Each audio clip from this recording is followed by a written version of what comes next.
I thought I'd have a go at making an adjustable side stand. This is from a BMW R1150GS, and they are acknowledged as being too short.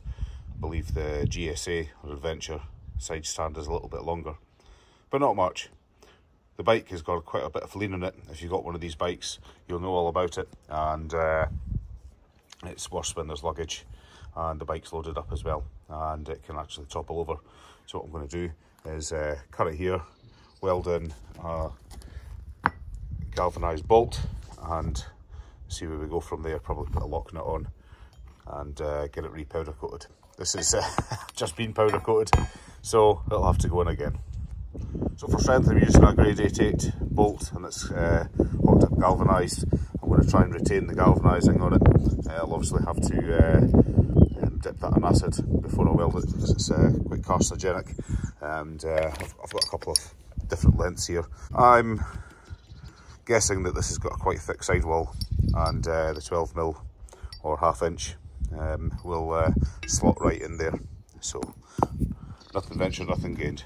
And if I knock it up, I can always just buy another one. Well, that's the M12. I'll tell you what, the M16 fits perfectly. So that's excellent. And again, grade 88, so it's a structural bolt that's pretty strong. And this is a 60mm, and I think that's just going to be absolutely perfect. So look at the box of leftover fasteners that I don't give a fuck about. M16 is another one. Perfect. I was hoping it was going to be M12 because I've got a load of M12 half lock nuts. These are a bit chunky, so I'm actually going to have to cut that much out of the stand, I think. We'll see. Yeah, I've cut a nut's width off there. Because at times I may want that, particularly if I'm on uneven ground. It's handy to be able to screw the stand in. And what's going to happen here is I think I will probably chop the head off this bolt and just weld that in place there. It's probably academic what way around it goes. It's going to be the strongest part of the stand, that's for sure.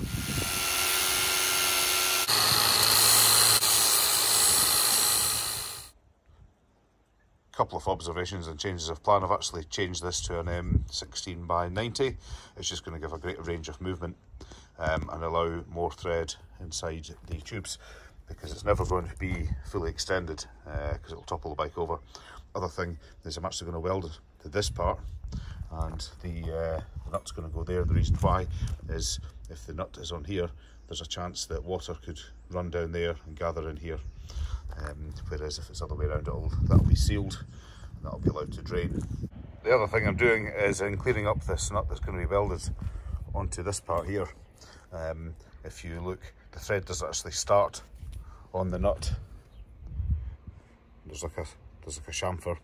That's wasted space. I don't want that.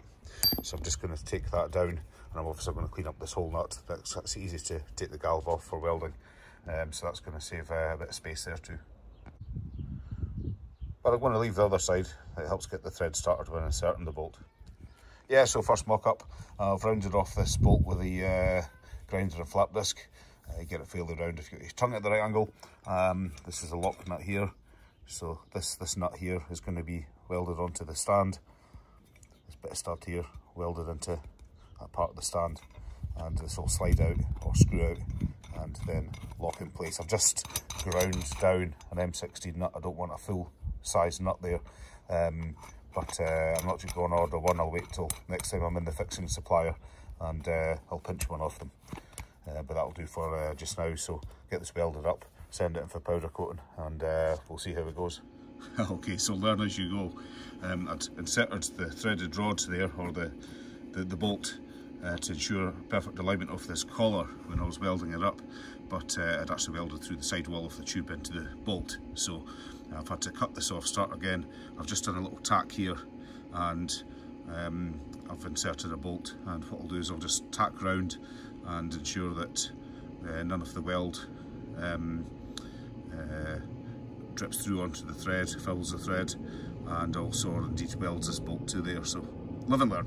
There we go, that's a stud ready to go into there. I must say that this M16 is just a perfect fit for the BMW stand, so if you are doing this, you know, just ideal. That's definitely what to get, and definitely worth getting if you can, the hot dip valve fixings. So the thread's working, and I've just cleaned up the welds with the eye lathe, and I'll be fine once it's powder coated. So just got to weld this bit of stud into the bottom foot, and that should be us. Yeah, and that's pretty much it. So any kind of adjustment needed, that can be done on the road. Notwithstanding a 24mm spanner, but that can be done with some water pump pliers, doesn't need to be mental tight. And yeah, ready to be powder coated. I did toy with the idea of making this plate bigger, however if any damage was done to that, if it got shitted up, it would just create a problem, so I think I'll just stick with the bolt-on accessory big feet that seem to do the job all right. As I say, this was the main problem, is the stand, particularly if you've got Olin shocks and stuff fitted, which I haven't, but they're just a rubbish design. So hopefully this solves it. I'll get this off to powder coating, get it on the bike, and finish off the video. So that's the stand fitted to the bike. I've tidied up the springs and installed a big foot as well. While I've been doing this work, I've got a clean set of mounts, and my stand I got powder coated. Actually got a second stand, which means I can rotate it, and I've got these brackets as well, the old mount brackets. So it's quite a good thing. The bottom paid for now. I'll get these into the powder coaters, and this will all be ready to swap over. The one thing that does wear is this bush here, and that doesn't help with the lean angle of the bikes. Don't know if you can see from there, but it's a bit oval shaped. So I'll look at, you know, getting somebody to turn a new bush, and that's quite loose anyway, so that will just press out. As you can see, the lean of the bike is a lot better. It's a lot more upright. It was always the problem that when you're loaded up with luggage and the back end's heavy, that the back end would want to tip, but that's me pulling it. This thing's going nowhere, so it's just taken a pretty small extension. Hasn't been much, and no doubt the new sort of bush in the mount there is a factor as well. That's a centre stand spring set. It's actually a spring inside another, quite expensive. It was quite rusty, so I've chucked it in some Harpic, just drying it in the oven. I'll give it a spray with some Genelite, and which is a rust converter, and then I'll give it a quick spray. It's always going to rust and stuff. I've not got a problem with that. It just means every time I rotate the stands round for painting, I'll just give it a wee tidy up, and the same goes for the side stand springs as well. I don't fancy spending 30 or 40 quid on springs, so I hope you found this video useful. If you're thinking about doing this to your bike, I can only recommend it. It's well worth the effort, not only with the side stand work, but also just tidying up the mounting brackets and the centre stand as well, and all the springs. It's just an area that gets completely shitted up, so